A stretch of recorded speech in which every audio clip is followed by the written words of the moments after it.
Nanu murasoma ngo ndaje abuzinge navuge masha mbwa ngo mana nguriya none ya none ni wundi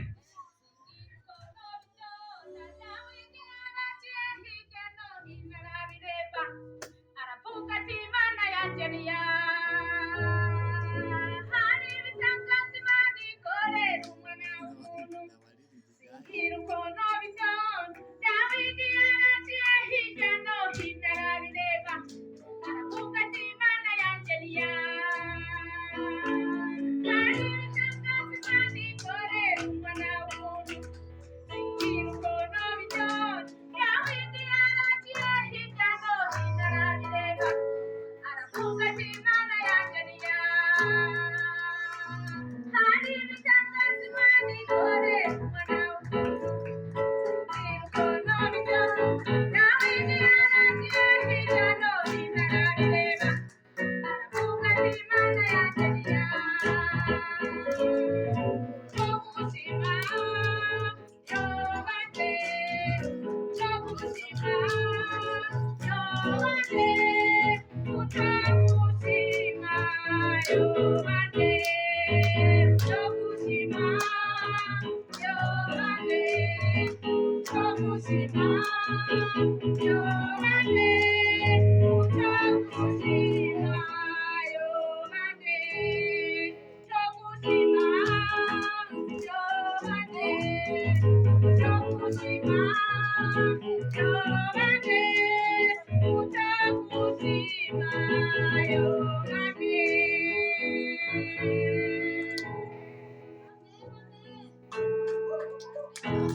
Mani bahezagira baba mama bazaza muri korale ndimo gufata korale ngo mvuga ko tuzi basi ndumva ihekera umwana hanya tuje tumakora reka maze nihekera umwana hama numva umunezero ashobora kuza kuwugaragaza nimba avuga ati resha Imana imuhezagire sivyo yego abafungura apeti hari abacerewe umutavavuze ati nambara zorocoye hariho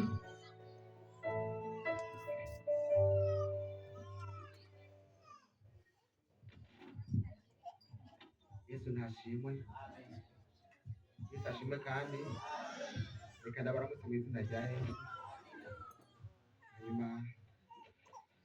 yavuze ngo kugaragaza umunezero nanjye yitwa Hazimana Albert, hanyuma ndanezerewe cyane n'igikorwa Imana yakoze muri runo rugo. Igikorwa yakoze hano mu rugo ntibyari byoroshe, mugabo Imana yarahabaye. Yesu ashimwe. Nagomba ndabidondore gatonya. Jewe ndi nyene ngaha mu rugo, hanyuma Bishari yaraje ari umusore, aje ngaha azana n'umuntu aramubwira ati "Bwa rero hajya hari inzu akeneye gupangwa, none rero reka tuhakurangire." Hanyuma gatoya hari umuntu twahorana kuko jewe naba muri rya yo hepfo gatoya, ntabwo ndaheze niyo sinigura ndayiheze, mugabe inye kubera Rishari yambwiye ati ndayikeneye byihuta, womfasha ukayinkorera. Ndayikora nihuta, mugabo kandi umufundi aragerageza kumfasha, murabona ko ariyo nziza gusumba izindi zose. Hama rero turakazirira kugira ngo binyaruke bigende neza.